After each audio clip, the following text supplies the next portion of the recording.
Hello, Simone. I'm excited to be here with you today. Today, we are going to be going over the tire fire that has become the trad wife movement, the trad husband movement recently, with some big scandals in it that are very entertaining. I went into these scandals and I was like, ooh, this is just so juicy. You know, you see people being bad, and then the bad people get their comeuppance, and everything falls apart for them, and they go crazy, and you're just loving every step of it because they were so inauthentic and terrible to begin with.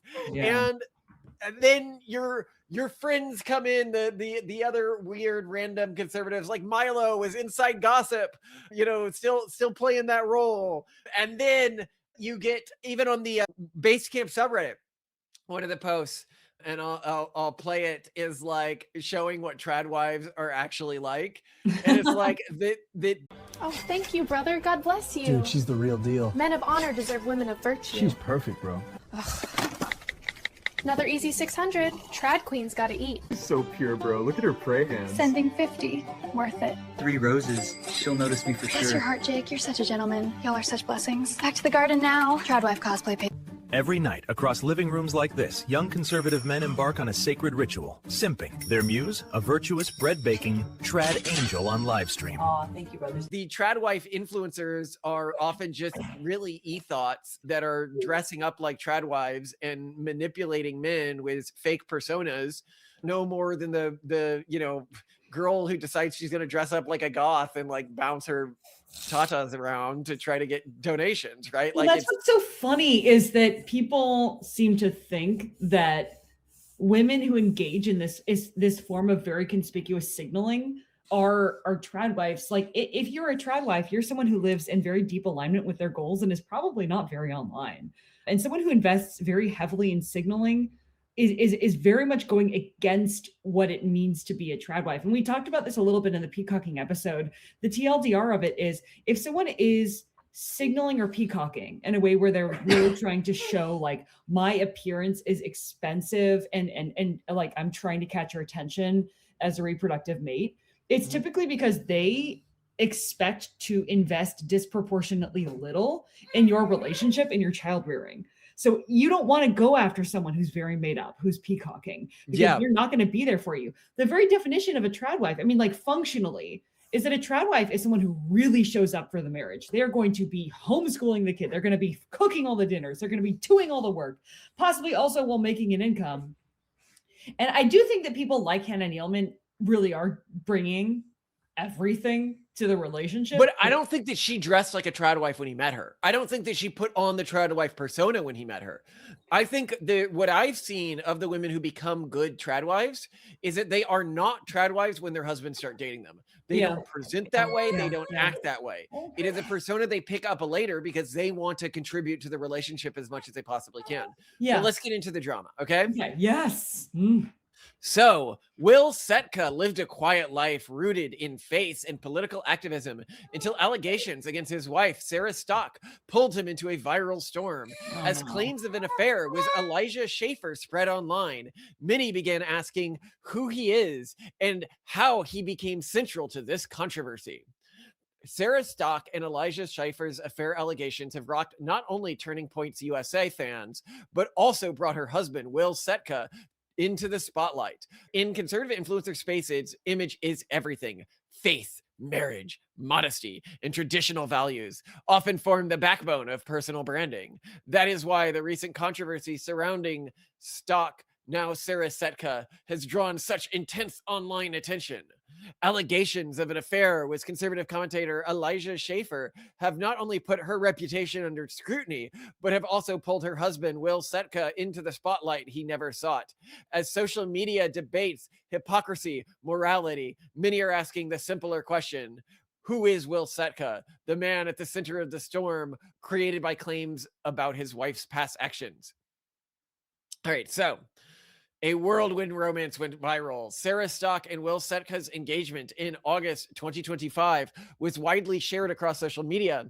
Sarah posted pictures of her ring in fields of flowers while speaking about purity, waiting for marriage, and traditional courtship. The wedding in January 2026 gained even more attention when the couple shared photographs from the Vatican after receiving papal blessing from Pope Leo the 14th. There's Latin numbers there. Dressed in bridal attire, the images quickly spread online. And here they have a post from Milo where he says, let's start with Sarah Stock. So he's releasing private images of messages he had with her. Wait, right after she got married? And so he says, if your husband doesn't know, now is the time. I understand you won't see it like this for a long time, but as you can see from above, it is better for everyone that things come out in one burst today instead of metastasizing over weeks. Don't let him find out from somebody else. So first, I like that Milo has the chill, correct take on this. You cheated, tell your husband now. Make this a thing between you guys and stop this, right? But no, she wanted to keep cheating is basically what we learned. And if she told him, she wouldn't be able to. So, and also Milo was a bro and not releasing all of this until after all of this goes viral, right? Like after it's all public, he kept her secret for a long time. So he goes on to say, in February 2025, Sarah Stock and Elijah Schaeffer began sleeping together. The affair ended on the day she got engaged about 6 months later. In that time, they experienced multiple pregnancy scares. It's alleged by one former acquaintance that Sarah got at least one abortion. Oh my God. This I'm is telling horrible. you, Catholic. Sarah captioned one post saying she highly recommended getting a marriage blessed by the Pope. At the time, the images were praised as a symbol of devotion and faith. In hindsight, critics now view the timing of these posts through a very different lens. When she's still sleeping with other guy. Okay, so Elijah Schaeffer and Sarah Stock scandal allegations shocked the internet. The controversy erupted after claims circulated online that Sarah had a month-long affair with Elijah Schaeffer, her former boss at Rift TV. The claims are amplified by posts from Milo Yiannopoulos. Yeah, her boss. Oh. How Chad, right? Oh. And the claims were amplified by posts from Milo Yiannopoulos, who alleged that their relationship began in early 2025 and overlapped with her courtship of Will. He says, Milo says here, I'm in touch with Elijah. I told him to get off the internet for a couple weeks and go to rehab. It's better for everyone to just rip the Band-Aid off. So I'll share with you over the next few hours the info doing the rounds in private, at least what I've been able to confirm. So I'm getting the full images here so we can get the full text here. I've seen a dossier someone put together. Everything is coming out. My advice is to check yourself into a facility sooner rather than later. There may be a life for you after this, but it's going to depend on being totally honest about all the details, and it's going to require sympathy. As far as I can see, drug addiction is the only card you have left to play. If I were you, I would go out of my way to be a generous and decent with the wife and kids. This cross-filing in other states for divorce is insultingly childish and stupid. He also, by the way, crashed out on his wife. Observers will be asking, haven't you put the poor be through enough? The investors don't matter. If they met you and still wrote a check, that's on them. I'm sure it'll be a while before you are ready to start putting your life back together. But when you are, I will be there to help you. I've been trying to signal to you for the past year or so to cut off the BS and talk to me. I was hoping everybody could avoid this. You may wish to be offline for the next week or two. And he goes, what do you mean? Cease and desisting people right now, but I got my car back, so that's good. Milo then says, are you stupid? And the other guy goes, what do you mean? Wait, I'm just seeing the top of this. Hey man, I'm going through some tough things. Can you help me out here? What dossier? Shot you a call. Your tweets, and then Milo says in response, your tweets have been so erratic and insane. People are asking if you killed your family. There is a dossier being circulated that reveals all the details about the Rift's collapse, your drinking/substance abuse, the affair with Sarah Stock, treatment of your wife, sexual habits and perversions, alleged prostitution. Your wife's filing for divorce, and then you're filing back in different states so you can make it out that you dumped her. It's safe to assume everything in your life is about to hit the internet. Start again at the beginning of my text. Now that you know this, you won't take it, but I'm very strong advice is that you get off the internet for 2 weeks and check into rehab and be very effing nice to your wife. Whether or not you have a professional future depends on it. Nobody believes this horse S you're posting about your car either. You got away with being manic for a while, but the bill is now due. You are a very poor liar. It is not your forte. You should find another profession, one in which you tell the truth. Oh my God. For one, I love Milo being so sane. I mean, it is kind of slimy that he put all of this public, but also, this guy is being an a-hole right now. Like, I do not feel sympathy for him, and you will feel less sympathy as the story goes on. Sarah Stock, and now we're going to another tweet. This is from Buckaroo. Sarah Stock called other women whores and sluts while she cheated on her fiance multiple times, despite a blessing from the Pope himself, and her being a quote-unquote trad Catholic, and then allegedly had an abortion due to cheating. And then they have a Nick Fuentes clip of him just being like, leaked audio clips and social media threads suggest that Sarah had confessed to the affair privately while publicly maintaining an image of purity and traditional values. And this, I find the Nick Fuentes thing ironic because the underground rumors I hear in right-wing circles is he sleeps around with women all the time. He just pretends to be celibate, which I think is better than it being true that he's gay, right? Like, especially given his public image. Not that it's worse to sleep around than be gay. I just think that it would hurt his reputation less if that was true. And it does sort of explain why he's in no hurry at all to get married. Because, as a straight guy, that's very confusing to you, right? Like, if I was a straight guy and I believe the things Nick Fuentes did about stuff like masturbation, I would be constantly desperate to get married. It makes no sense. And he has women that are just like, I will marry you if he has an entire community of fangirls, right? Like this is what I'm talking about when I talk about hypocrisy among parts of the circle. And what I want to end this with is like, how do you tell the hypocrites from the non-hypocrites? And for me, I'm gonna be honest, I think it's super easy. Okay, so what's your secret? The hypocrites are the hierarchical, deontological types who are really obsessed with proper form. Signaling. So examples would be Steve Bannon. So I'm not just putting this on the Catholic creators, who recently came out as having been Epstein's best bro. And after it came out that he's like molesting kids, is trying to put out this big feature-length documentary, revitalizing his image, showing he's not that bad a guy, recreating his branding. Like clearly he put a lot of effort into this and a lot of money into helping Epstein. After the allegations were clear, specifically trying to make the allegations disappear. Wow.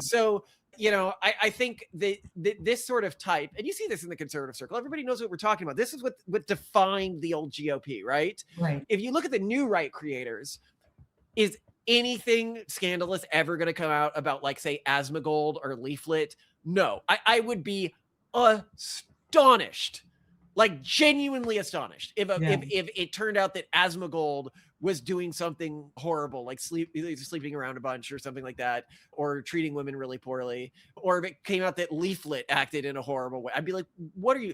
Or Kirsha. I would be shocked if Kirsha, she'd never, and I think even Kirsha's Catholic, right? So I'm not even just saying like, I know she's got that big Bostonian accent. So I always assume in my head when I hear the Bostonian sort of Irish accent, I'm like, but yeah, even Kirsha, I would be shocked because she comes off as so like just genuine. But also these people, I think the bigger thing for me is how much time do they spend talking about ideas or concepts versus talking about themselves, their lifestyles, and who they are. Authenticity is about showing, not telling. Actions over words. So if you talk about, well, I'm this, I'm that, and you also show, I am a trad wife, I am a virtuous Christian husband, and you post about it. And this guy who Sarah whatever had her affair with would post things very conspicuously on X, like, here I am taking care of the kids while my wife goes to the gym to get back to her pre-pregnancy body. Guys, you got to support your housewife in getting out to the gym. And like, just stupid, like very, very tell, don't show. And I think that's well, that's it's a huge more thing. than that. This other woman, when she's calling other women who sleep around a lot like bees and hoes and stuff like that, right? Yeah. While she's doing it, I think that's a really good indicator. Like, can you guys imagine Simone calling a woman who sleeps around a lot a bee or a hoe? Like, I think that to our audience, that would almost be comical to I think must about. insult people. Who do I insult on this podcast? Who do I insult? Literally, the only group we ever insult are Catholics and sometimes Jews. I don't insult Catholics or Jews. Yeah, you don't even do that. Oh, I'm really sorry. Anyone working in a bureaucracy, I'm so sorry. You don't see them as human, and you No, I don't want to shoot nobody. They're just robots, Morty. It's okay to shoot them. They're robots. Shut up. Glenn's bleeding to death. Someone call his wife and children. They're not robots, Rick. It's a figure of speech, Morty. They're bureaucrats. I don't respect them. Just keep shooting them. no, like I do. I think that it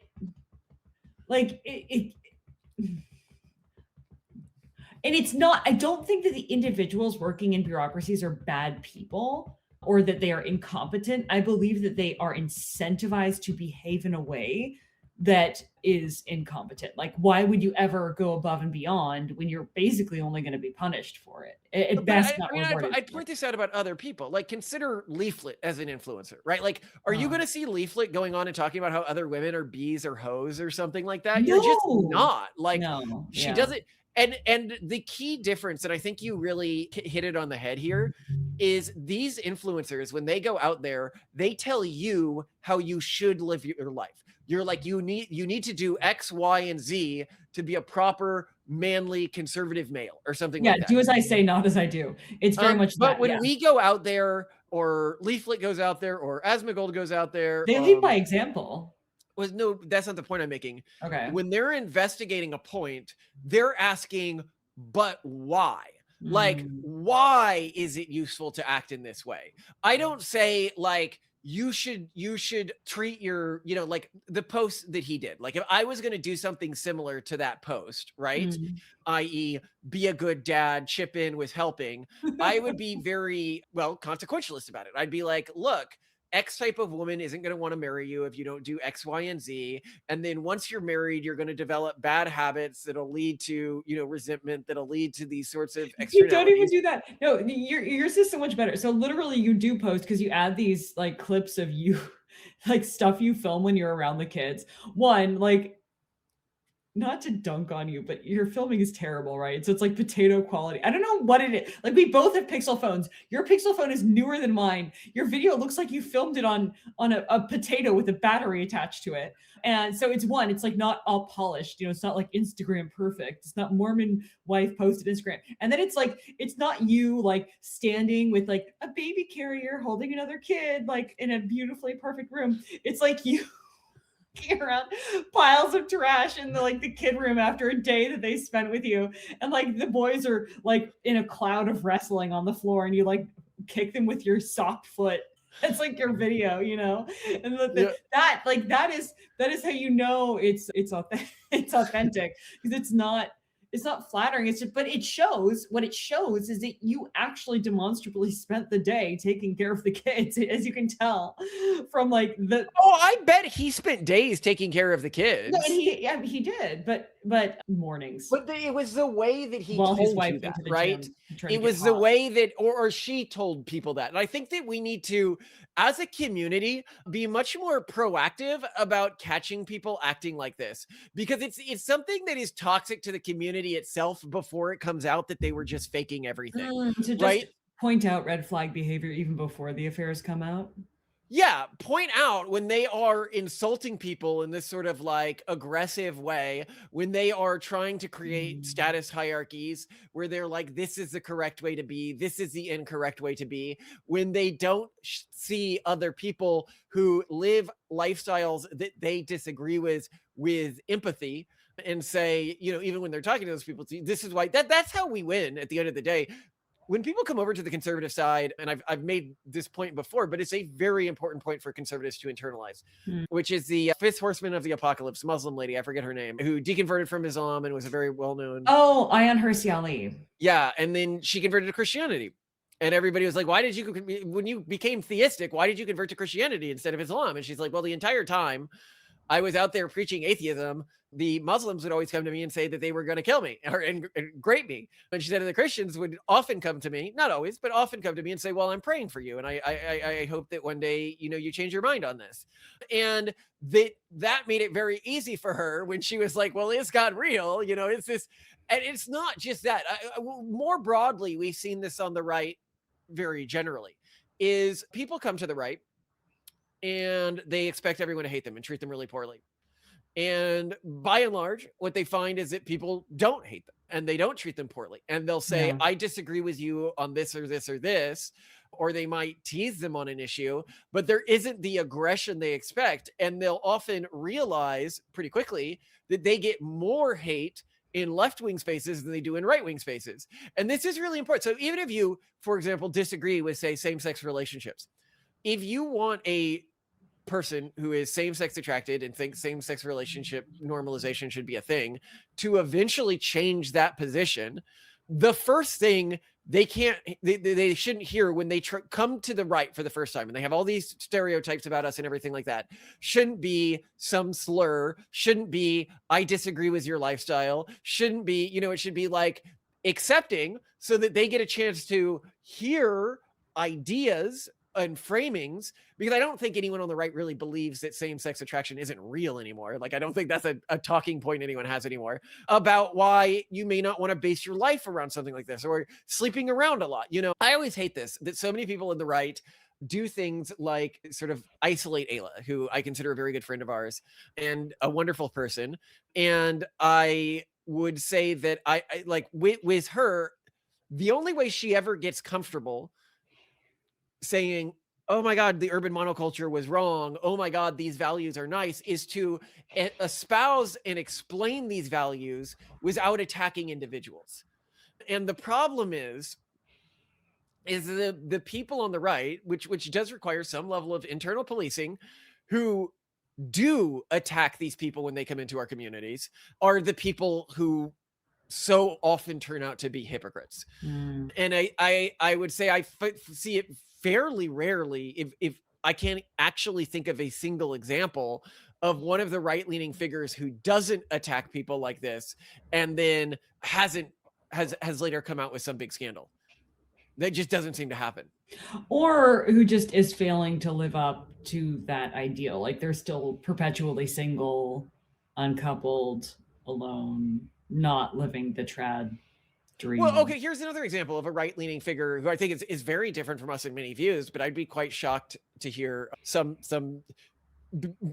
actually, I even think he's sort of like the exception that proves a rule. Okay. He did have a big scandal around him, which is Rubiard of What Of All Hist. Rubiard, he doesn't dunk on anyone, does he? No, he never dunks on anyone, is what I mean. But he has had a major scandal.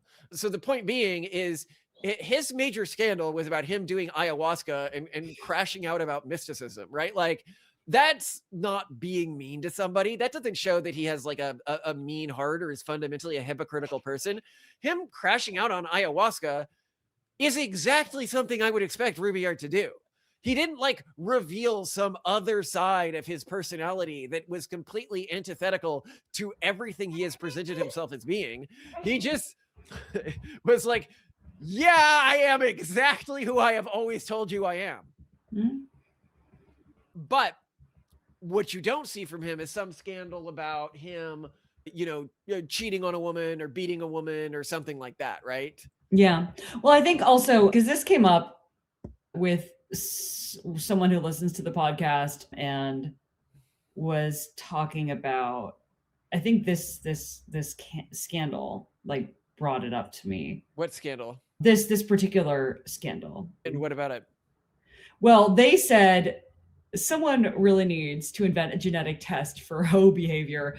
If Malcolm can do it, you guys could become zillionaires. And he thinks that there's a genetic basis because there are girls who like he thinks that there are genes that correlate with it.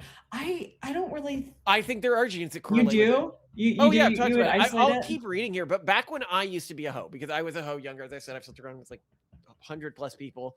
I really regret that I ever did that. During that time of my life, I didn't really have some alternate framing of morality than the urban monoculture and what I got from my parents. And so I didn't know, like I thought, I'm a young man. You look at what young men are told online, and it's you are more manly if you sleep around more. And this may not be as strong a message right now online, but keep in mind, this was like pre-red pill, right? Like this was the community that bore that out. This is the community that, you know, Andrew Tate came out of and everything like that, right? Like it was sleep around and that's what you do, right? And I have noted that that is enough people to get sampling data, right? Like to get enough data between cultural groups. And as people know, I almost exclusively dated, not because if you watch our episodes on like racial attractiveness, I just, for whatever reason, except for one black girl, exclusively white girls. So I was able to compare white cultures, specifically Jewish, Catholic, and Protestant culture, with a high degree of precision. Yeah. Because those And do you think there's a polygenic score for hoe behavior? So if you were going to rank women based on how horny they were, like constantly, like how much they wanted to sleep sex around. drive. Yeah. And I slept with a lot of other people's girlfriends too, mind you. So I also know how likely they were to cheat. I would literally put young Catholic girls at maybe 3x the other two groups. They are incredibly horny compared to Catholics. So not Protestants, Catholics. Well, I think that there's a historic reason for it as well. So if you're looking at sort of biology, you needed to have a strong desire to want to get with somebody, and then after you get with somebody, have a lot of kids. And Catholics historically were known for this. Yeah.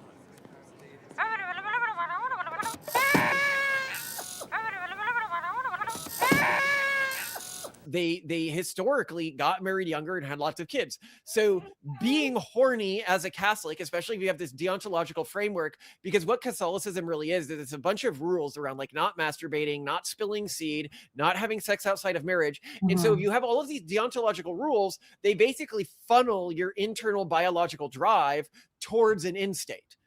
Which is having lots of kids, right? Like assuming you cannot fulfill them with other people, right? Now you put that in a modern context where a lot of Catholics today, you know, they don't get married until they're 30. They don't get, you know, even when they're married, they're not having sex constantly. Right. If they're sort of biologically engineered to just be having sex constantly in their like 20s to mid 30s and producing lots of kids, that's going to lead to a lot of externalities. Whereas people, by the way, if people are wondering about the other two, in other words, you're just arguing there were more evolutionary pressures among people who were active practicing Catholics to have high sex drives. Like the Catholics with high sex drives were the Catholics who inherited the future of Catholicism for a long time. They simply had more evolutionary pressures on having a high sex drive relating to having a lot of surviving children than other metaphysical frameworks for reality. That's what deontology does, all of these deontological funnels. And this is why out of the other two groups, the next most horny group was Jewesses. They were still fairly horny. And as to why that could be the case, there's still going to be more biological pressures on a like Jewess, because you have all the Jewish rules around like when you can have sex and everything like that. It's just that Jews don't hold to those rules as rigidly as Catholics do, but they have most of the same rules that Catholics do. Well, there are also the rules which are very, I guess, female sex positive of you need to pleasure your wife. And then of the Protestants I dated, I'd say that like half would count as what you would today call asexual or completely reactive sexual. My wife falls into this category, which is to say that she does not like just randomly get horny except for like maybe once a year. She more than once a year, but it really depends heavily on like where I am hormonally. It's very weird. Yeah, but reactive sexuality means that she does feel arousal, but like when you are touching her or rubbing against her, or you have already engaged her in some form of sexual. No, it's something that a lot of men do not understand. A lot of women don't understand. They think that they're asexual. It's important to understand that doesn't mean you're asexual. No, you have to activate sex mode. That is how you do it. Well, and this is because if you're looking at the metaphysical framework that motivated reproduction was in Protestant communities, if you look at the old framings of this, and we've done episodes of like why people used to have kids, why people used to have sex. Protestants did it because it was like their duty to their family. It was their duty to their religion. You literally have names given to young Puritan girls. Thou shalt not blaspheme, prudence. No, the one that I love was like, thou shalt have many children or something like that, right? Like literal, like just, you're gonna do X thing. So it's a completely different framework about why you have kids. The Protestant women that had the most kids were the ones that felt the least external biological drives and were able to just logic themselves into having more kids. I'm just imagining like a modern like pilgrim baby born like 10 years ago being named like learn to code. Whereas the Catholics who had the most kids were the ones who followed the deontological rule set that helped funnel their internal desire into children. It's a completely different framework, and I think it's led to different outcomes within the different populations. Okay. Hey, so it's not apologetic score. It's, are they consequentialists or deontologists? That's and if you do that over generations, it leads to different outcomes. Yeah. I mean, I think also your general rule of thumb of finding women who did not invest, who were more interested in raw. And I'm not saying you would go for crazy women, but it was through like Machiavellian or like insane ambition rather than social drama. So they were manic, but they weren't borderline personality disorder, or they were like highly neurotic or autistic, but they weren't like schizo. And also you didn't invest in women who wore a lot of makeup. You didn't invest in women who like styled themselves really. Okay, you had a couple, you had at least one girlfriend who was very good at styling herself and had impeccable, amazing style, but that was just because of her background. It wasn't like she did it because it was how she was raised. It wasn't like she was trying to like invest. Actually, heavily. this is a interesting point, because I was just thinking about how different the two groups were. Where I said that about half of the Protestant women that I dated and slept with had reactive sexualities, or like were basically asexual by societal standards. Yeah. I'd say about half of the Catholic women wanted to have sex at least every day. Do you get your 5 fruits and veg? I mean, I certainly try to. I would say I probably do. A day. A what? So the one it wasn't like it wasn't like a small difference. It was like an enormous difference. One where there was a conflict between like you studying and intimate time. Was she a Catholic girlfriend? I can't remember with her. Okay. That's interesting. But I feel like if I were to advise our sons, I would say, don't look at how she styles herself now. We can fix that, because like your mom fixed a lot of things about me after I was introduced to the family. So you can fix someone's grooming and styling and appearance. Like immediately, as soon as she knew that we were going to get engaged, she was literally like shipping clothes to my apartment. I wonder if I can like dig up some of the pictures. She just like suddenly just starts sending me like all of her old clothes. Get dressed nice, girl. Yeah, she's like, fix it. She would hate your outfit today, by the way. Oh, she would. But then she'd be so excited about all the Epstein drops that she like, I don't know, it would fall out, you know, like she would fall out. But anyway, I do think look at the girl. Don't invest in styling. You can fix that. Look at her mother and how her mother has aged. I think that's a really important, like, good rule of thumb. Well, I mean, I think a good rule is don't date overly horny girls. Like, this is an easy thing, right? Like, you would. Oh yeah, I guess if she's really horny, she might need to satisfy herself outside your relationship. Yeah. But what about the guys who are like, but I need a girlfriend who constantly wants to pounce on me? Like, I don't know. I think it's one of those things. Be aware that if she constantly wants to pounce on you, she's going to occasionally want to pounce on other things as well. Like the reason why I don't either you get dead bedrooms or you get an unfaithful wife. Is this the choice? Do you want the red pill or the blue pill? What are you gonna choose, guys? Actually, weigh in the comments. What would you choose if, like, I mean, I think you're right though. I think it's true. I know. I It's- think you're right, and I'll point out that your wife's sexuality will go down the longer you're married to each other, right? Like Yeah. people, and I don't think that that's a bad thing, right? Like I get to play with my kids more, right? Like the sex is a waste of time. It's Oh a God, I'm purely gonna get more recreational emails. activity. Simone, you need to go pleasure Malcolm right now. And I bet you're getting those emails from Catholic female fans because of I norms within wonder. Catholic culture. I wonder. That it's just Simone, run to him right now. Pull way down his more pants sexual. and give him a blowjob. Do No, it but now. it's important to talk about this before I go further with this piece, because I think that there is this perception, and it leads to really big problems in society, that white people are all the same, and white people are not all the same. We are biologically and psychologically quite different from each other. And if we don't call that out, and you try to force yourself to live in the way that another group is designed to live, and often right now, I argue that a lot of people are trying to live like the urban monoculture, which borrows the most from Jewish culture. It's got a bit of Catholic culture mixed in. It's got a bit of Protestant culture mixed in. And then they try to apply that to other cultural groups. And people are like, why did the Jews' fertility rates not hit as much as other groups? And I'm like, well, because the Jews are still living in Jewish culture, right? But you're trying to live in like friendship is magic nonsense. Watch our episode on Why Jews Have Friends, where I point out that a lot of cultural groups just do not have large friend networks historically. And if you go out there and you say, well, I'm only going to be fulfilled if I have a ton of friends, and you're not from a culture that's like biologically built to have lots of friends, you're going to be effing miserable. And you're going to go to parties and you're going to be like, why the heck am I at this party? This is not fun. Nothing about this is fun. You will go to a nightclub and you will say, I do not biologically understand why anyone is here.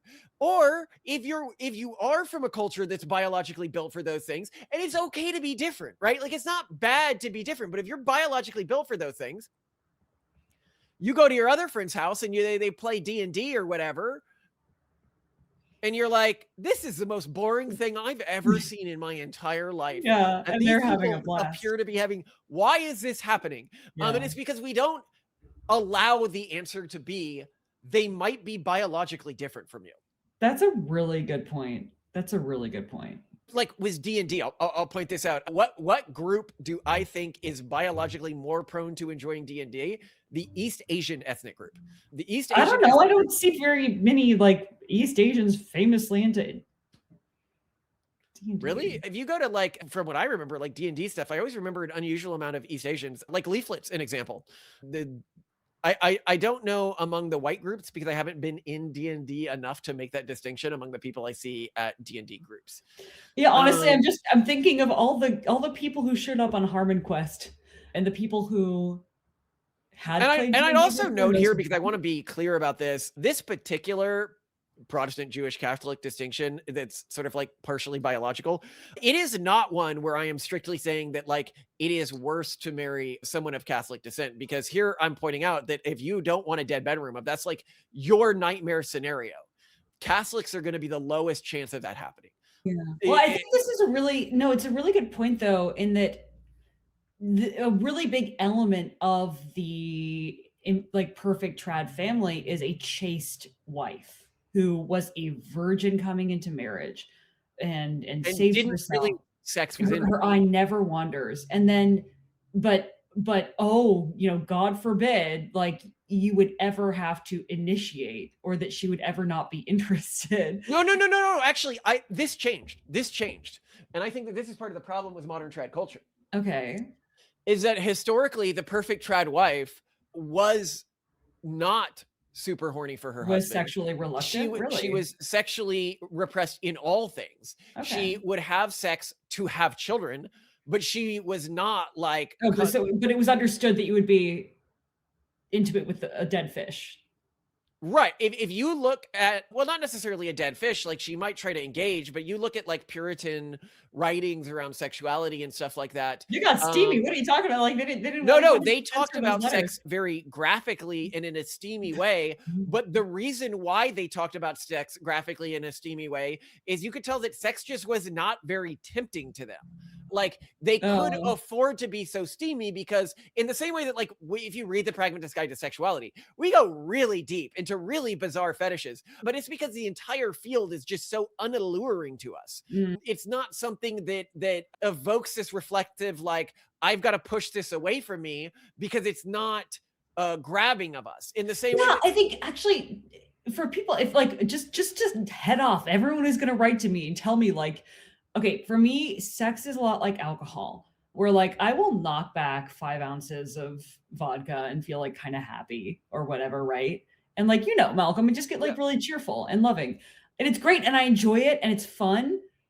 And it's the same with sex. Like we'll go for it, you know, and it's great, but like also sometimes we need to work or like we have to choose, like I have to choose between like, am I going to knock back 5 ounces of vodka or am I going to like be more efficient in cleaning up tonight? Well, no, I mean, this is really what it comes down to. You're always choosing between things. And right now, what are we working on? We're trying to save society. We are trying to save not just socially, not just through pronatalism, but also from AI safety related stuff. I mean, that's the end goal with the Agent System in RFAB. And so every day, huge long hours, I but also be there for our kids. Yeah. And then we're trying to raise 5 children right now and more every year. And so I need to ask myself, if ever I'm like, oh, I want to have sex, I'm like, is the pleasure I'm feeling from this literally more important than potentially saving the world, right? Like fixing this AI issue. But actually, no, like actually think about it, guys. Like, so the kids are like asleep or something. And then, you know, Malcolm wakes up at 2 a.m. If we end up banging, you know, he's probably going to sleep in a little bit. I've lost like a day of work time because I've exhausted myself during the only time I get alone. And then because like he uses like we both just sort of mentally wind down a little bit after the kids are in bed. Like it's the one time we take to like do stupid stuff. Like I watch legal procedurals and Dune, and you watch whatever anime on Crunchyroll. Well, and like this is why I do not believe that people like Eliezer Yudkowsky have ever been serious about AI safety. And a lot of the EA community, if you have time to be polyamorous, you are not actually that concerned. Or just to like hang out and socialize. Yeah. Because I mean, we're like literally choosing between like, do I, you know, go to an essential doctor appointment or do I, you know, work code on this right? AI like, thing? Yeah. No, and I want to point out here, Simone, that living this type of like 24/7 grind set is not something that people from some cultural backgrounds are really built to do. Yeah. And one of the things I've noted about this, if you talk about adapting cultures that you're not biologically adapted to, is the really high rate of unaliving of white people who try to adapt Jayan culture. Because Jayan has a stoicism combined with a 24/7 grind set instead of a vitalism combined with a 24/7 grind set. And that just doesn't mix with most white cultural groups. And I think, people need to be forgiving. Yeah. When people try to shove themselves into cultures that their biology isn't designed adapted to like, for, yeah. Like we are all about this like thin-lipped American Gothic, like just leave me alone. The point I was making is that if you look at America traditionally, the perfect trad wife was not constantly horny. The thing that broke tradwifeism was the idea of a trad wife who's always going to be horny for her husband. Oh, that is when trad wife met Stepford wife, and then it was when trad wife needed to become sexy. And we have an episode when did that happen? Well, we have an episode titled How Girl Defined Ruined an Entire Generation of Women, a joke on how Scott Pilgrim ruined an entire generation of Pilgrim women. And specifically what I point out in that episode is they started to say things like, if you wait till marriage for sex, sex is so much better. They're basically trying to say, well, we offer everything the progressive debauched culture offers, just within the bounds of marriage. Oh, and they were trying to say, well, we can do it better. And they were trying to be like, sex is actually the purpose of life. Sex is actually the best, when what they should have been selling and what should have been being sold is, get over yourself. Sex is not that great. Sex is not the purpose of your life. Sex does not make you more of a man or a woman. If you need to have sex to have kids, do it. But otherwise, it's a recreational pastime, no different than any other self-indulgent recreational pastime. Yeah. And you don't need to say it's okay to be like, if you don't have sex till marriage, it's going to suck in marriage. It's going to be worse than the person who has learned techniques from a bunch of different people. Like, that's just obviously true, right? Was I that bad? No, you're fine, because I know what I'm doing and I know how to teach you what to do, right? Like, but the point being is this myth of, you know, abstinence making sex with the person you're abstinent for better ends up leading eventually, I think, for a lot of these women to be like, well, if sex was this big magical thing, and I was told that sex was going to be this big magical thing, and I saved myself for it, and I did it in marriage, and it still wasn't magical, well, then maybe I need to try it with other people. Maybe it's just my partner isn't, and that's where, instead of being like, no, sex is just like not, but keep in mind, my strategy here is the Protestant strategy historically, to say sex is just not that good. Sex doesn't matter that much. Do not pedestalize sex. And it works with my biology. To our Catholic viewers, this strategy may not work for you, right? Like, you may need to come up with a completely different strategy to deal with urges that my wife and I just don't have. And it's I mean, it was in the current like social order to say that, right? People are like, oh, that means your marriage isn't as strong or anything like that. It's like, I'm gonna get those emails, Malcolm. Just you wait. My wife has literally never once in our entire relationship turned me down for sex. Never once. Because you're hot. If I wanted to have sex every day, I could. I choose not to, because I have a responsibility towards society, towards something greater. In the past, like, 20 times, I'm pretty sure I've initiated like 19 of them. Yes, actually, that is true. The past 20 times, you have initiated at least 19 of them. Because I am much more disciplined about this than you. But anyway. Well, yeah, we haven't even included my botched initiations where I'm Vilma banging at your door. Anyway, we got to continue the article, or we're never going to finish this. Okay. One user on X said, the trad wife image just collapsed in real time. Another wrote, this is peak hypocrisy, even if only half of it is true. Sarah later deactivated her X account as the backlash intensified. And then here's a tweet from John Root. Here's another reminder that the vast majority of Christian conservative influencers are Christian in name only. It's a grift to them. Sarah's stock is just another example. They don't care about living for Jesus. They just want to use his name in vain to build their brand, cash their checks, and get invites on podcasts and fancy dinners and conferences. It's twisted and evil. Where are we're not Christians. Yeah, that's why we're not. Oh, here's another thing I'd note. If you're like, how do I tell who the real ones are and who the fake ones are? Another really easy difference is, are they following all the rules, or do they have a unique theology and metaphysical framework? Oh, how nerdy are they? Yeah. If you look at them and every single one of their beliefs looks like the form of vanilla Catholicism that's going to be accepted by a conservative audience without anyone being like, you're weird here or you're weird here. Yeah, if they're like, well, actually, and then they're for real. Yeah. They're probably, fake. If their theology or metaphysical framework or belief subverts normal conservative culture in a number of ways, they are much more likely to be being honest with you. And this is something I tell women all the time. A woman will say, how do I know if a man isn't just pretending that he wants a long-term relationship, pretending to parrot my views back to me to sleep with me? And I go, if he parrots back every view you want to hear and parrots back an ideology that looks exactly like your ideology, he's lying to you. Real ideologies have differences from yours. 100%. And this is why I know that somebody like Rubiard, for example, is being honest. There are all sorts of parts of his ideology that very much differ from the trad conservative ideology that he would be pretending. Well, or honestly, from anyone's ideology. Even if he like had a conspiracy theorist ideology, even for mystics ideology. Yeah, it is unique to him, and it is therefore. This is if you go to Sargon of Akkad, for example, Sargon of Akkad is very open about being an atheist. Right? Like, if he was putting on a fake persona about his beliefs, he would just pretend to be a Christian. Yeah, it would be way easier. Yes. If you look at our beliefs, our weird techno-Puritan nonsense, it'd be way easier not to have that. It would be way easier not to have those beliefs. You're talking, that the article mentioned fancy dinners and stuff, and I'm like, oh, the stuff we could have maybe Heritage Foundation would have given us like fellowships or something. That would have been nice. If you look at a conservative influencer who hasn't had a big crash out yet, but to me would come off as very suspicious of likely having a crash out in the future, Tim Pool. Tim Pool is way too down the line conservative for me. But he used to be Occupy Wall Street. He did used to be Occupy Wall Street, which makes it even weirder that he doesn't seem to disagree with conservatives on any major talking point. That is weird.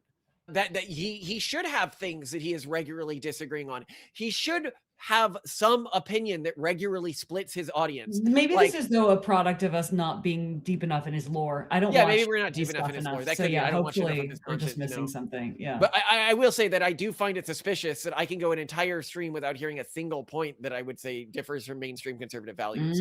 Yeah, red flag. I guess you have to. People will comment if he has heterodox. Yeah, people will comment and be like, "Oh, you're missing this, or you're missing this about." Good, because we want that. Because I want to believe that Tim Pool is bro.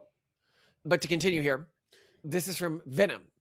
Meet Sarah Stock, popular right-wing Catholic trad influencer. February 2025, started sleeping with Elijah Schaeffer. She had sex with Schaeffer the day she met him. She slept with him the day before her engagement. Multiple pregnancy scares. Did one abortion. She got engaged in August 2025 to Will Sekta. Lied to her husband that she was a virgin and told him to wait until marriage. Oh, wow, she's sleeping with another guy. She fooled her husband and thousands of her followers. Why are women like this? How can somebody preach traditional values while secretly living the opposite? Well, the answer is because people like us don't preach traditional values. The people who have values that have any element of traditionalism wisdom do not constantly preach them. They explain them. They explain why living a lifestyle with them might be better and why they might have been wrong in their previous values. They don't preach them. But to continue here, Sekta is described as working in political organizations and grassroots activist circles. Unlike his wife, he kept a very low public profile. Oh, note, the honest one keeps a low public profile. There were no viral videos, no regular commentary, no influencer persona. His online presence was mostly through Sarah's posts, especially during their engagement and wedding. His surname also became an unexpected talking point. Some online users pointed out his Eastern European roots, sparking ironic comments giving Sarah's previous arguments about immigration and European identity. Oh, wow. One user on X said she mocked immigrants while proudly taking a surname with an immigrant history. Sarah Stock faces massive backlash. Sarah built her online identity around anti-abortion views, modesty, and strict Christian morality. Because of this, the alleged details of her affair claims struck many followers as deeply contradictory. Reactions online were harsh and emotional. Some users accused her of misleading her followers. Others expressed sympathy for Will Sekta, describing him as an unwitting husband caught in an internet storm. Here we have a tweet from Brian Atlas. Sarah Stock claims to be a virgin and waiting for marriage on the whatever podcast. Body count reveal? Was she lying? Users on X said, quote, imagine finding out that your marriage is trending for the worst region possible, end quote. The controversy also reopened debates about authenticity and influencer culture, especially in ideological spaces where personal life and public messaging are closely tied together. Here we see the raw egg nationalist, friend of the show, been on the show. Yes. 1 month before he died, Charlie Kirk congratulated Sarah Stock on her engagement. She had been having an affair with her married boss. The moment her boyfriend popped the question, what a tangled web trad influencers weave. And that's her showing her ring in front of a field with Charlie Kirk saying, congrats. Marriage is amazing. And marriage is amazing when you have a good partner. And I still, by the way, think Charlie Kirk's partner is and has been a good partner. And I do not like the scandal that people make up about her. I think it's deeply disgusting the way that people like Nick Fuentes talk about her. Candace Owens and a bunch of other people. And Candace Owens. Candace Owens, by the way, is somebody who I would totally expect to have a crash out. I'm sorry, she's been crashing out. Oh, never. Sorry, guys. I know there's a lot of really big Candace Owens fans who watch Based Camp. She's fun. She's very entertaining. But yeah, I haven't seen her go against her fan base. She may be spiky, but she doesn't go against her fan base from what I've seen, which to me is a sign that she might have a crash out soon. I don't know. I see her. Well, I mean, at least I would be shocked if she wasn't utterly devoted to her family. Her husband works with her. I don't know. Like, I get the impression that she's very much leaned into them. Maybe. To me, she just has a lot of warning signs. For sure. I mean, she's opportunity. She's enterprising. She's an enterprising young woman. Throughout the scandal, Will Setka has made no public statement. What a classy guy this guy is. He has not appeared in interviews, nor responded on social media. The silence has only increased public curiosity about her. Commentary on videos and threads often refer to him as a private man pulled into a public crisis. Many discussions frame him as less a participant and more as collateral damage in a story dominated by louder personalities. What happened to the full story? What happened to the full story? Wait, what? This is not the story I meant to read. We've got to get the full story and finish it another day. Okay.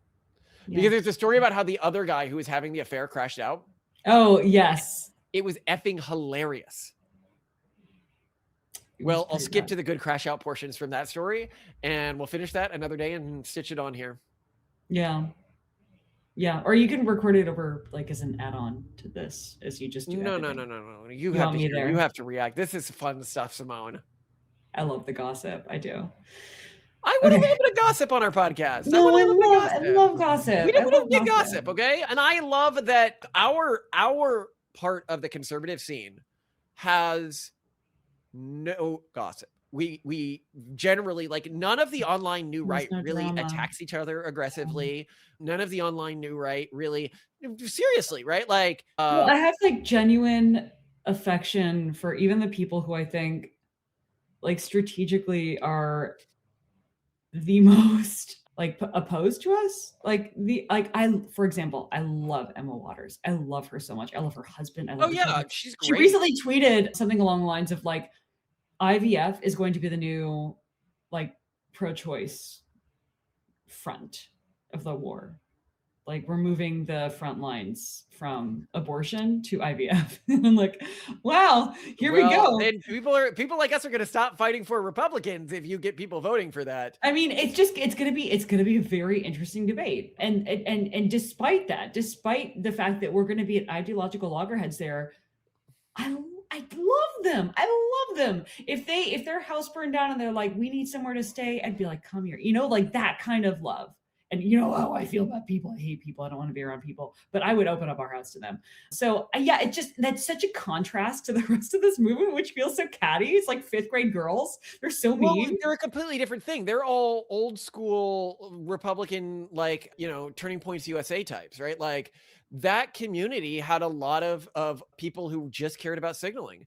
Whereas if you look at the online right, your Kirschas, your Nexanoras, your Asmogolds, because fundamentally these are people who care about society and the future of humanity.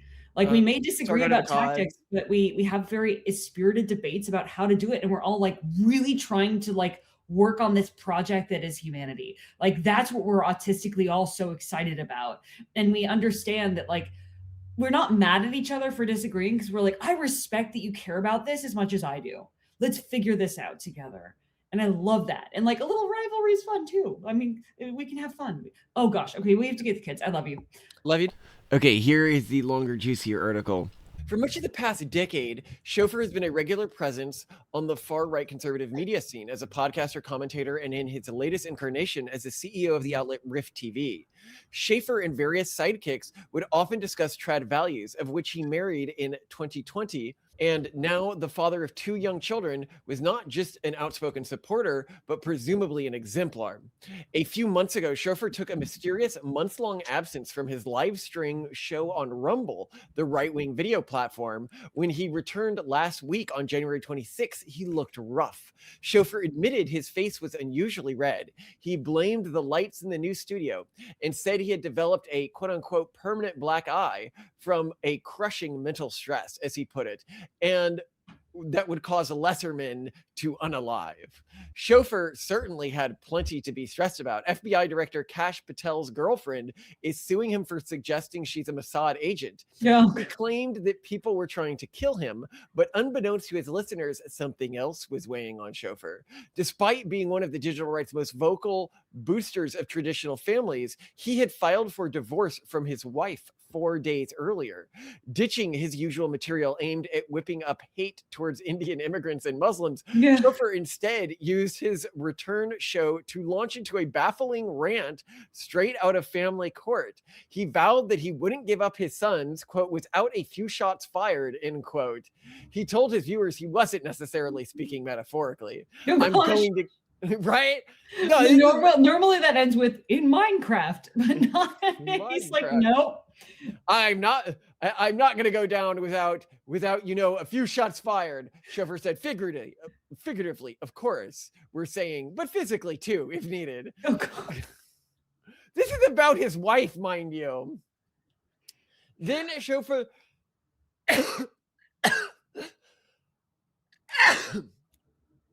Schaeffer appeared to address his estranged wife. Mama Bear, F you, Schaeffer said. What about Dad? What about Dad? Don't F with me. Don't F with my kids. Don't F with my income. Don't F with my ability to take care of my kids. I will F you up. The monologue grew stranger. Schaeffer urged his fans to learn from him and overcome their addictions, their thoughts of unaliving, their impulse to commit criminal behavior, and their sexual proclivities. Still, he couldn't help but lament how far his star had fallen. I'd really like to regrow. I'd like to get back to where I was a couple of years ago, he said. Why wouldn't he? Schaeffer was once a rising star on the right, not as a commentator on trad issues, but as an ad-libbing political loudmouth. His coverage of the 2020 riots in the wake of George Floyd's murder propelled him into a job hosting a popular show for mentor Glenn Beck's network Blaze. Schaeffer's boozy, racist frat boy persona was a hit, and it seemed not even asserting that Mormons like his boss Beck would burn in hell could stop him. He literally was in Nancy Pelosi's office on January 26th and saw his statue grew because of it. But in 2020, Schaeffer was fired from Blaze after allegedly groping a coworker. Oh, He no. also provoked another harassment lawsuit against the outlet from his female co-hosts. What? Sorry, I'm clicking on this article about him groping. He groped a collie's breasts without her consent. Jesus, how do you not grope a coworker? Yeah, it seems. I mean, yeah. If you're gonna grope, keep it. This outside the is when he workplace. took this is when he took his trad turn. Schaeffer emerged from that initial disgrace by becoming a vocal family man, touting his wife and children frequently on social media and shaming other influencers who didn't have strong marriages and households. It worked for a time, but it apparently wasn't enough to stave off financial trouble for the Rift TV, an online channel Schaeffer launched last May. The platform had seen its public staff list dwindle in the last few months. This job has destroyed me, and I'm not even very popular, Schaeffer said during a January 28th show. Worse was to come. On Monday, Schaeffer posted a bizarre video that showed him wandering around an empty hotel conference room as they were flooded with water. What? I clicked through to that, and it is exactly as described. Just him holding the camera, and yeah, flooded hotel. It's weird, very fever dreamy. Very fever While dreamy. hallucinating on an unknown substance? Yeah, just click on it. You'll see. It is exactly as described. I don't know how else to put it. There's no other way you can put it. It's a flooded hotel conference area. He's in a dark place. Yeah. He's in flooded liminal spaces hallucinating. It's not good. No, but I also find it a very interesting thing, and it shows his psychology that he goes from groping a female coworker to trying to play up the trad image. I am lucky I do not have a problem with groping. I've never felt tempted to grope a staff member. It just seems, I guess, is it about power theoretically that like I can do this and I'm going to get away with it? Maybe. But I think that in the past it was more just like the same kind of impulse that maybe grandparents have with grandchildren's cheeks, you know, like, oh, No, groping a breast is not like that, Simone. it's not. Oh, No. I don't know. I can't model this. Even when I was horny all the time as a kid, I knew wasn't- better than to grope other, like, the level of self-control you need to lack to think that will end up okay. But then to go from there to the trad influencers chick. Anyway, on Tuesday, Schaeffer made a strange X-post about his family being kidnapped and claimed the FBI was out to murder him, promoting worries on the right that he himself had hurt or endangered his own family. In a mark of how twisted the online right has become, far-right YouTuber Jean-Francois, whose own wife disappeared under mysterious circumstances in 2023 and was never found, wondered openly whether Schaeffer was smart enough to murder his spouse without being discovered. The shade. Wait, no, did you fully grok what just happened? So this guy whose wife disappeared under mysterious circumstances and has never been found, wondered if this other guy was smart enough to murder his wife without being caught. Well, he knows what it takes, so. Oh my God. Poor Elijah, Groipy asked, does he have the brains to get away with it? Fortunately, he's trying to like brand himself as the new, oh my God, if it doesn't fit, you have to acquit. O.J. Simpson. O.J. Simpson, yeah. Fortunately, Schaeffer's family members appeared to be safe, but the scandal engulfing him only grew wider. I mean, if my wife died, I would not be making jokes like that, even if it was very mysterious or disappeared, right? Like, I would be quite distraught, given that this only happened like a couple of years ago for this guy. I don't know. It didn't take OJ a long time. And then he wrote, If I Did It. But he did do it. So that's why the victim's family, I think, I don't know, sued and got the book, and then they renamed it I Did It. I think they just made the if very small. Yeah. For what it's worth. Right-wing provocateur Milo posted recordings and transcripts on social media on a Tuesday chat that raised questions about Schaeffer's hypocrisy and mental stability. In one recording, a man that sounds very much like Schaeffer supposedly talks about having a drinking problem. Another purports to feature Sarah Stock, who for the last year has been a political commentator, street interviewer, debater, and contributor for Rift TV. That recording captures part of the conversation between an unnamed man who is not Yiannopoulos and a woman, as she describes some sort of sexual relationship with Schaeffer that began at the Conservative Political Action Conference, presumably in 2025. That woman, who Yiannopoulos claims is Stock, said that he had sexual encounter with Schaeffer after he offered her Benadryl and shots of alcohol, prompting her to black out. Yiannopoulos is a notoriously shifty figure. That said, the same audio recordings were also sent to me, not from him. And while I have not been able to authenticate them, neither Schaeffer nor Stock has directly denied them. No, it seems obvious it's true at this point. Benadryl and alcohol. We got to try that. Sounds like a good time. Many of the claims about her were false, but she also apologized for her actions.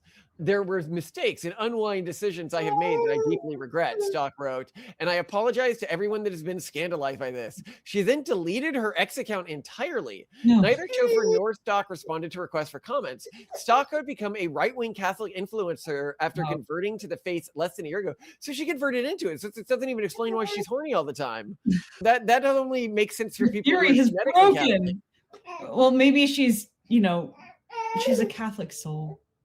Gained some prominence online after she delivered a racist rant during a YouTube debate show featuring liberal commentator Sam Cedar. Since then, she has been a fierce opponent of extra sex, denouncing fornication. Stock is also a familiar figure to false flag readers because of the drama that started last year when she posted a picture of her engagement ring. Rival influencers deemed the diamond far too small, setting off a vicious round of female MAGA infighting. Yeah, that was fun. The girls were fighting over ring size. Yeah, it was great. Yeah, just pearly things. I know they did have a small size, but like my takeaway was, but isn't her husband a conservative like organizer? Like he's not going to make a lot of money. Well, yeah, I mean, but the whole point was like, yeah, some girls were like, oh, that's embarrassing, whereas others were like, that's your whole like.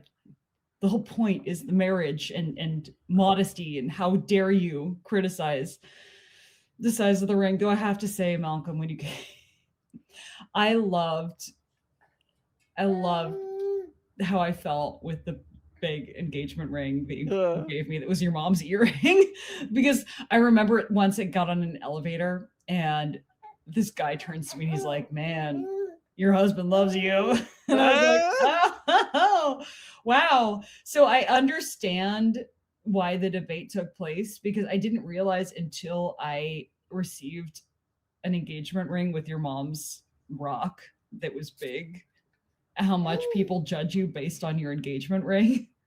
I wish I could still wear it. My fingers weren't swollen sausages. Her fingers are incredibly swollen because of the cold, and her anyway. Yeah. So Stock's alleged affair with Schaeffer ended once she got engaged, according to the recording. But on the MAGA right, the widely discussed episode has dented both her and Schaeffer's images as strict moralists. In fact, the brewing scandal has provoked what can only be described as an outpouring of schadenfreude. Both for Schaeffer and Stock have made many enemies on the right, in part because of their vigorous moral policing. The moral police are always the people who are. This is what I was saying, and what I really mean. When somebody's trying to police the morality of other individuals, I think it's very likely that they, like, we engage in team sports a bit, or I'll call out people for specific actions I think are hurtful to the right's wider political goals. We're very open about our own debauchery and flaws. I mean, I don't think anyone thinks we're trying to hide something. We're pretty that debauched. Well, I mean, okay, by some people's standards, like we're very pro porn. We're very we're very open about like enjoying low culture and anime and video games, mangas and anime, video games, porn, Coors Light, the worst of beers. Well, yeah, I mean, a lot of my point is, yeah. Well, what I wonder too is, there's that whole dynamic of, if your partner suspects that you're cheating, they're probably cheating. Is this kind of the same thing where if someone is heavily criticizing I think that's a good way to stop the behavior, to make that assumption going forwards, to be like, the only people who do this sort of moral policing are people who are closeted, morally bankrupt people. Yeah. I mean, I just think that like the only person who really like gets angry about this stuff and edges on this stuff is people who have done it in the past, Well, yeah, I'm trying to think of the people who freak out about like you using IVF, or the people who have had secret abortions, right? Like it's always like whatever you're doing, but in some way like twisted. But there's difference. So there are people who criticize IVF and who we've had fantastic IVF debates about, but then we're like that's sinful, like do it, but it's sinful. And I don't think that they're secretly like, no, I don't think they are, because they're not.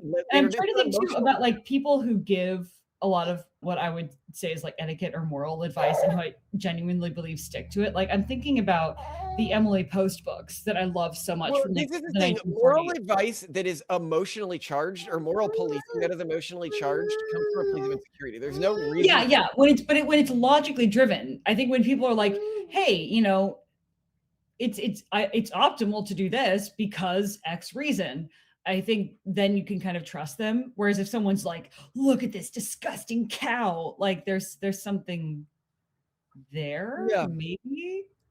That's a good thing. Yeah. Oh, you know what? Another example of this that I see a lot is actually with diet shaming.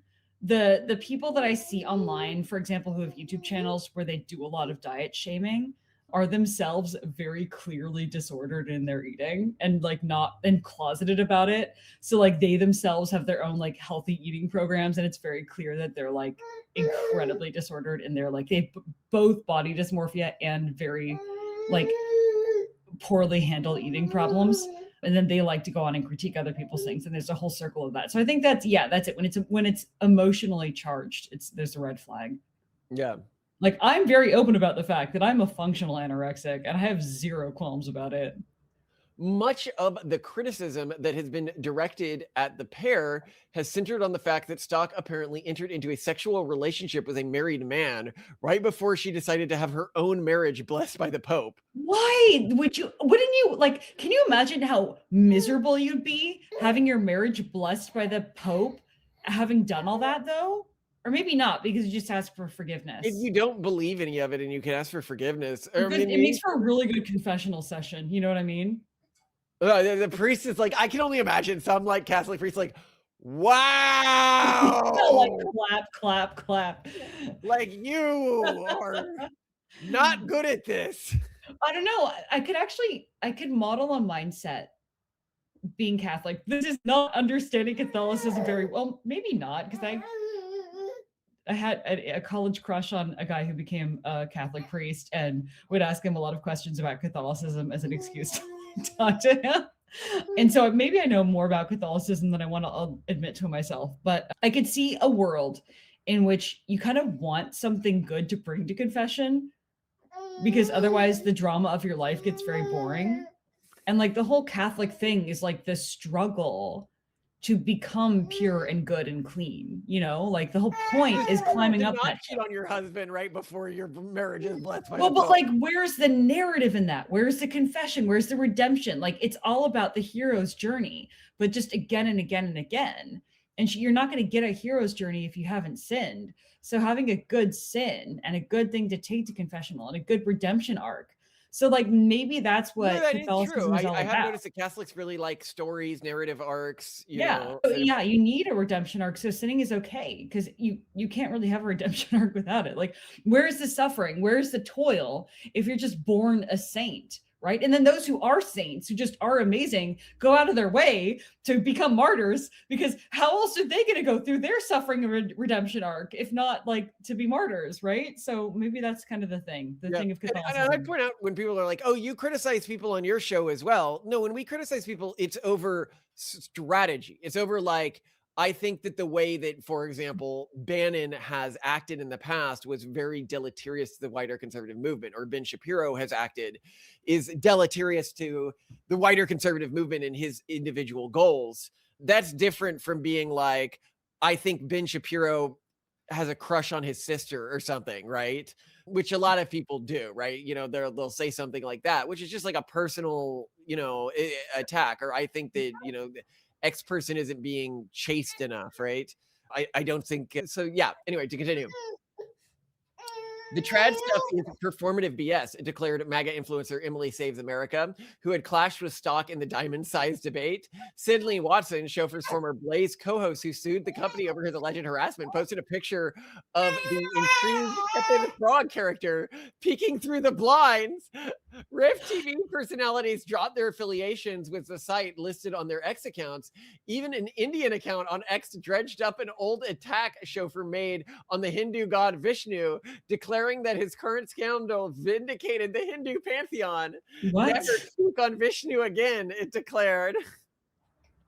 Oh my God. Well, apparently he's like anti-Indian, and yet some people were likely well, this is what I see. Nobody's really that anti-Indian. Like the thing is, what I mean to say is people can hate Indians taking tech jobs, you know what I mean? And that they have discriminatory hiring practices against non-Indians. And those are real and endemic problems in the tech industry. But the problem is anyone who's been personally affected by those issues also likely has Indian friends. And it's really hard to like actually hate an ethnicity if you have a number of friends from that ethnicity. So I don't know though, when we posted our episode about the scary demography of India as a country, people, especially Canadians, they mad at the Indian. Well, maybe the immigration levels in Canada. Well, the immigration levels in Canada have gotten to a level where it's, I mean, not just with Indians, but partially with Indians, it is designed to replace the existing population because they have such low fertility rates, and they really need to keep the inflow coming in for the economic pyramid that is Canada to stay afloat. Well, from the perspective of the politicians at this point. They just need to lean more heavily on Maid. I don't know what to say. And what they need is for Alberta to break off and join the U.S. Yeah, come over here. Let's see how Canada gets through without its oil. We'd love to have you guys. The water's fine. Yeah. Not even a year ago at a conservative conference, he did my friend 4 times in one night, unprotected, while he was married, Walker said at the time. Oh, what? Okay, sorry, I missed this part. And yet some people likely not terribly surprised that Chauffeur was involved in a scandal like this. Back in 2020, sassy right-wing influencer Christopher Walker accused Chauffeur of cheating on his wife at a Republican event. Not even a year ago at a conservative conference, he did my friend 4 times in one night, unprotected, while he was married. Jeez, man. At a conservative conference, so too. 4 times in one night. No, that's just one night. It's too much effort too. No, but like, no, I just feel like saying 4 times, it's like, no, What But are it you, means he was 10? very enthusiastic about the whole thing. Schaeffer had also made numerous strange thirst trap style photos in recent months. In a November Instagram post captioned with a message about how much he loved his family, the photo showed him smoking an old-timey pipe while wearing an Orthodox Christian cross, but this was immediately followed by a steamy shirtless selfie that cut off right above his groin. I'll spare you the actual image. What? Oh, I mean, this to go to a conservative conference, to have this persona, and then she shows that the whole thing is just completely fake for him. Everything. I don't know. I feel like we're missing out on something with conservative conferences, because I also hear about all the spike in gay dating app activity when there's a Do you conservative. think I should go to conference in town. conservative conferences to hook up with other women? Is that what you're saying? That's why I find your sister wife. Well, no, it just seems like everyone's like hooking up with other women, and men are hooking up with men too. It's just like men are just swimming in whatever it is they want to swim in.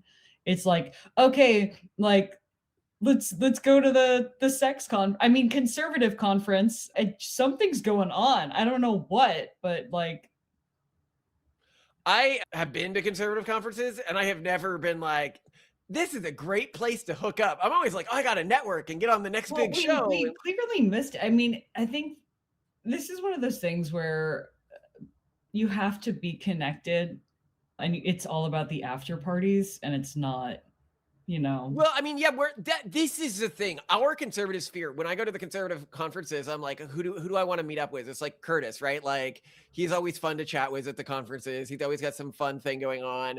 And Curtis Yarvin is not exactly the crazy after party. I mean, I'm sure he gets invited. That's what you think. We just don't want to stay up that late. Yeah. Oh, yeah. If we were invited to a party at like 8, you and I would be like, F that. We've seen him at parties at night, and then he's just getting warmed up, and we're like, okay, bye. Goodbye. Sleep now. Well, I went late the night last things. conservative event to like a club or something, and that's where I met Lord Miles. Lord Miles was there. Was that at the Vegas one or the Miami? No, this is the one? London one. Oh, okay.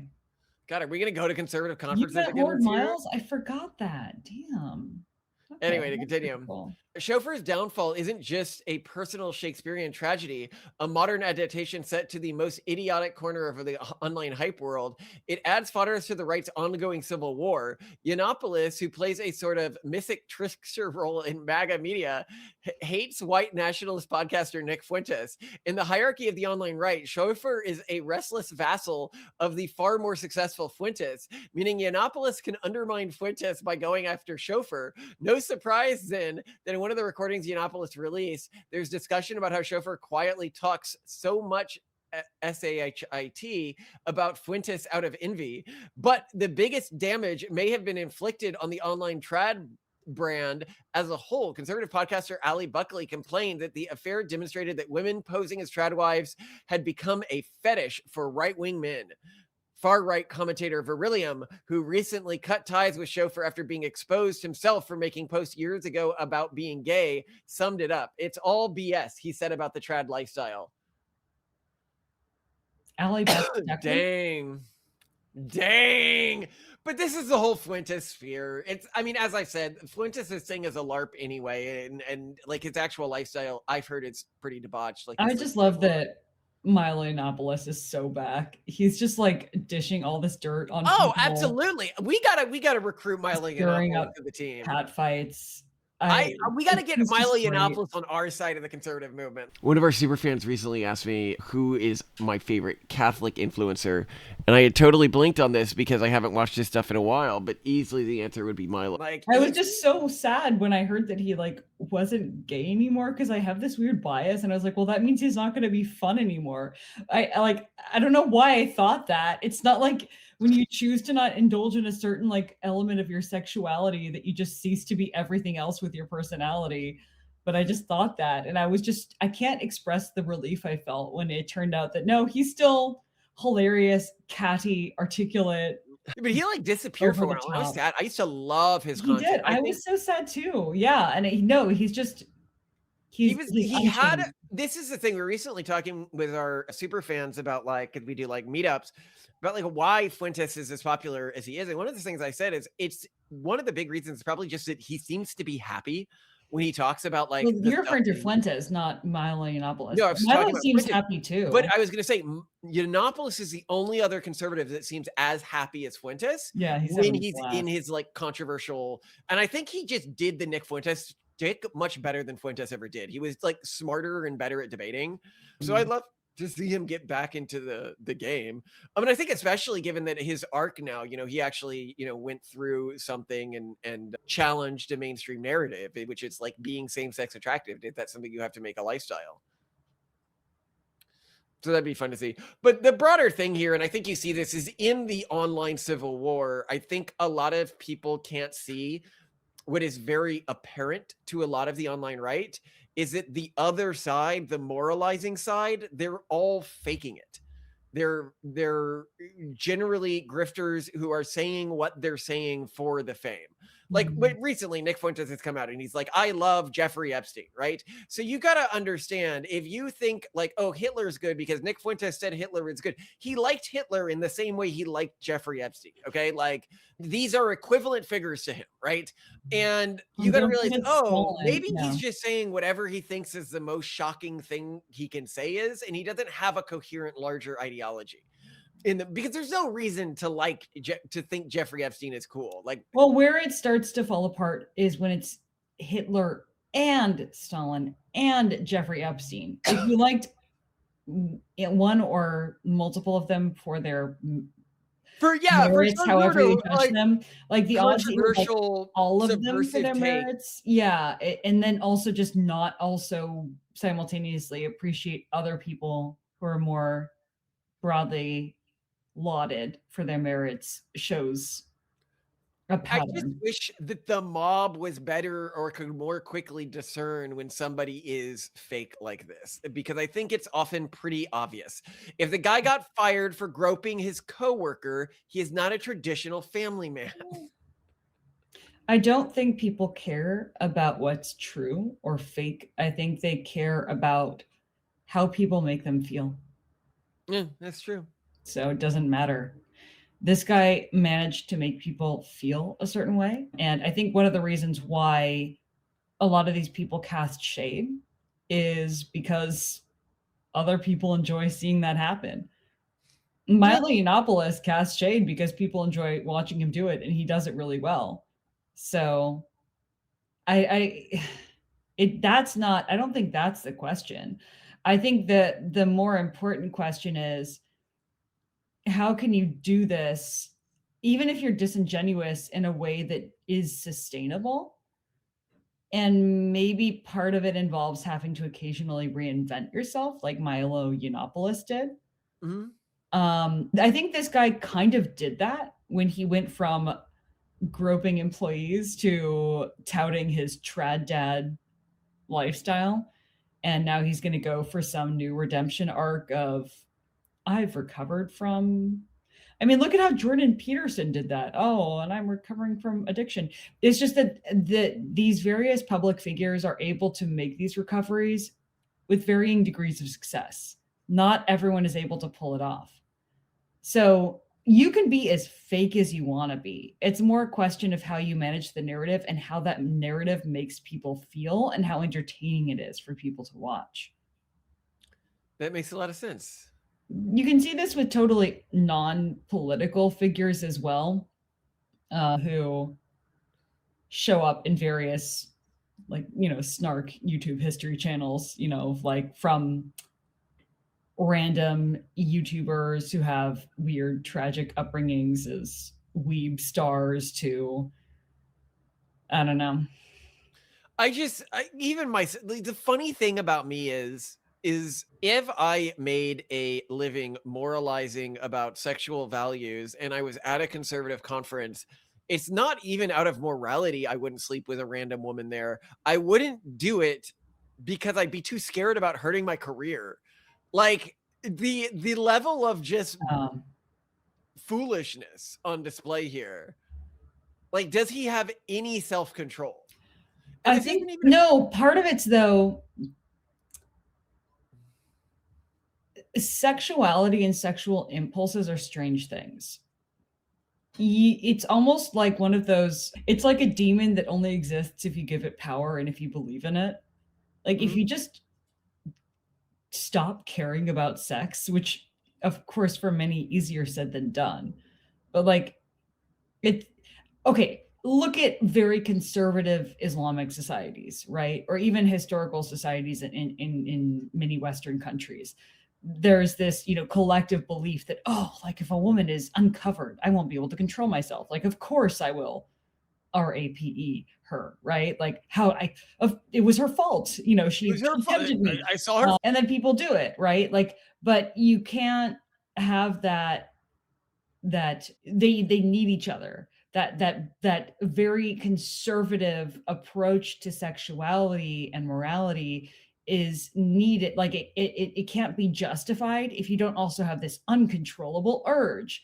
And I think you can't be this kind of really good point. And moralizer if you're not also like seeing yourself and genuinely believing that you're constantly tempted. Because why else would you stand from the high hill of social media and scream out to your followers how important it is to have these values and restrain yourself? Restrain yourself from what? I mean, for us, it's like, well, I don't care, so we don't need to talk about it because it's not a struggle. You need it to be a struggle. So of course they're going to slip because. Well, I mean, and also if you're going out there and he is actually following the rules on something like porn, right?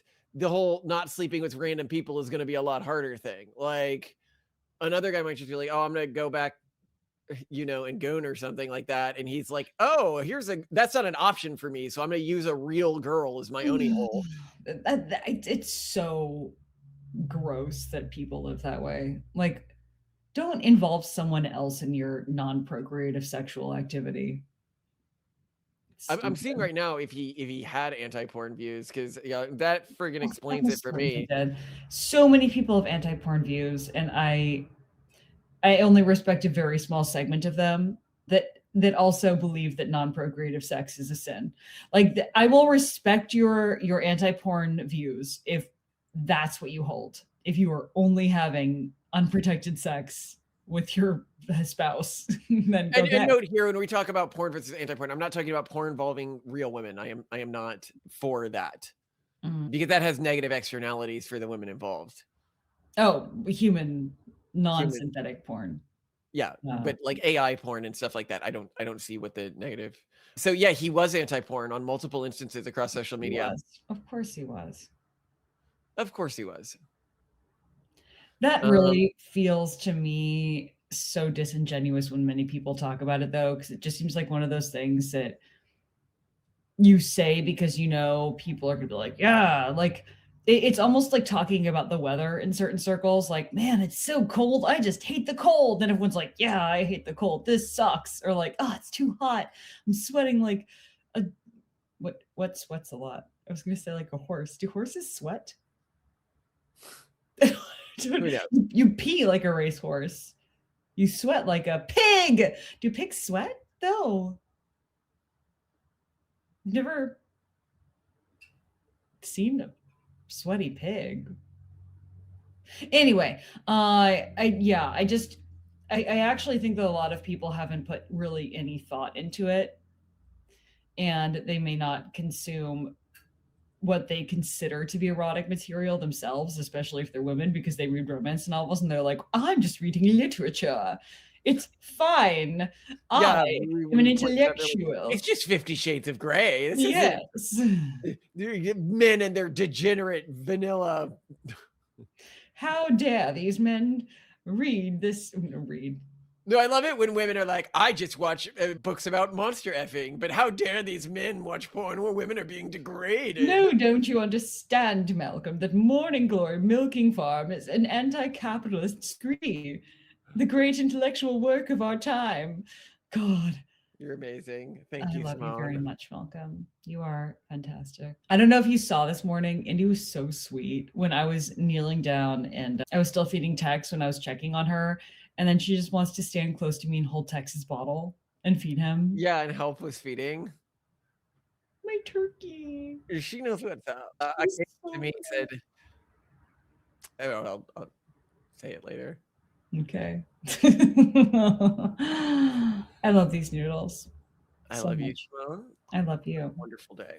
Me too. All right. So did I blow your mind with that episode? Yeah, that was Jeffrey Epstein. freaking incredible. I can't believe no one else has found that evidence. I was like, or why no one else is pointing at that? And they're all pointing at this, like, obviously, like, doctored images and stuff. Part of me wonders if people involved with the Epstein file releases intentionally waited until AI got, especially generative AI, got further along until releasing more files, because at this point, people are having such a crisis of reality in terms of what's real and what's not. And there are so many AI fakes mixed in with everything that's being released, where people are kind of not caring anymore. And they're like, I don't know what's real anymore, so I'm just overloaded and I don't care. Well, and I think it does dampen the effect. It's creators like Nux and Asmongold, who otherwise, you know, I respect and I see as goals for like our channel. They don't even Google before they present something. Is this a provably doctored image? Well, you know, the views, I think they view this more as entertainment value and not as news reporting. And they never pretend to be like, I'm going to give you the facts. We try, like, what we're doing in our channel is you and I as husband and wife are talking through things that we find interesting and genuinely trying to figure out what we think of reality. So we're a little bit more focused on trying to get to at least what we want to conclude as our going reality for any given hypothesis time. For reality. Yeah, because that's. But Asmongold, and he's very clear about this, is all about the entertainment value. And you know, he's talked about this in the context of, for example, the Johnny Depp and Amber Heard trial, where he was just like, I farmed that for days. Like, it was great. It wasn't about truth. It wasn't about substance. It wasn't about figuring out something about the world. It was about watching the dumpster fire burn. And you can also see this in his ICE coverage. I respect that. And I don't expect him to give me accurate information. I expect him to give me amusing reactions to things, and I'm 100% here for it. I love them. All right. Well, we're going to do a little bit of that today. Watching the world burn. Good. What happens if he sees the dinosaurs? He might find all of them. Find them all? Will he gobble them up? Ooh, I think I have a greater idea. But Titan, you're a shark princess. What if you gobble them up? Oh, no. Titan, Yeah. do you eat dinosaurs? Yeah, I think I gobble a T-Rex up. That makes sense. That makes sense. And so you've got to build the paddock to protect them from yourself, right? Okay. Yes, it's not this there. Something in my mind, Titan. Like a magma triangle. I have something in mind. Oh no, that T-Rex is looking hungry. I have something in mind, Titan. What are you doing to help, Octavian? Watchtower. I'm gonna make watchtowers and layers for defense so nobody sees the dinosaurs. What? Oh, This T-Rex is looking for T-Rex to eat. But there is gonna be helicopters coming to destroy. Okay? are the helicopters going to destroy the T-Rex?